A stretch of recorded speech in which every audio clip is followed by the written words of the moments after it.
ID ছোট হোক বা আইডি বড় হোক, কোনো আইডিকে আপনি অবহেলা করবেন না। একজন ছোট ইউজার হোক আর একজন বড় ইউজার হোক, কাউকে আপনি অবহেলা করতে পারবেন না। যদি আপনি ফেসবুকে বা ইউটিউবে তাড়াতাড়ি বা যত দ্রুত আপনি সফলতা আনতে চান, যে আমি সফলতা আনবো বা আমি খুব তাড়াতাড়ি আমি নিজেকে স্টাবলিশ করবো এই ইউটিউবে আর ফেসবুকে বা ইনস্টাগ্রামে, আপনি প্রত্যেকটা মানুষকে বা প্রত্যেকটা আইডিকে আপনি শ্রদ্ধার চোখে দেখতে হবে। কারণ এটাই আপনার আপনার সামনে আশেপাশে যেই দেখেন না ছোটোখাটো ইউটিউবার বা বড় ইউটিউবার, এরা সব মিলিয়ে আপনাকে ওরা সফলতা এনে দিবে। ওদেরকে যদি আপনি সম্মান করেন, ওদেরকে যদি আপনি রেসপেক্ট করেন, ওরা তোমাকে রেসপেক্ট দেবে বা ওরা তোমাকে সম্মান করবে।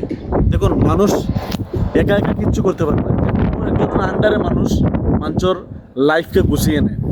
এজন্য বলতেছি, আমরা সোশ্যাল মিডিয়াতে যারা কাজ করি, সোশ্যাল প্ল্যাটফর্মে যারা কাজ করি, প্রত্যেকটা সোশ্যাল প্ল্যাটফর্মের ওয়েনারকে আমরা শ্রদ্ধার চোখে দেখতে হবে বা ওদেরকে আমরা রেসপেক্ট করতে হবে বা ওদের সাথে আমরা মিলেমিশে কাজ করতে হবে, যদি আমরা নিজেরা সফলতা দেখতে চাই আমাদের লাইফে। So thank you so much. Next কোনো ভিডিওতে দেখা হইবে বা নেক্সট কোনো লাইভে দেখা হবে আপনাদের সাথে। এতক্ষণ আপনাদের সাথে আমি ছিলাম Mohammad Hasan Ahmed. Thank you so much. Next কোনো ভিডিওতে দেখা হবে। সালাম আলাইকুম রহমতুল্লাহি ওয়া বারাকাতুহু।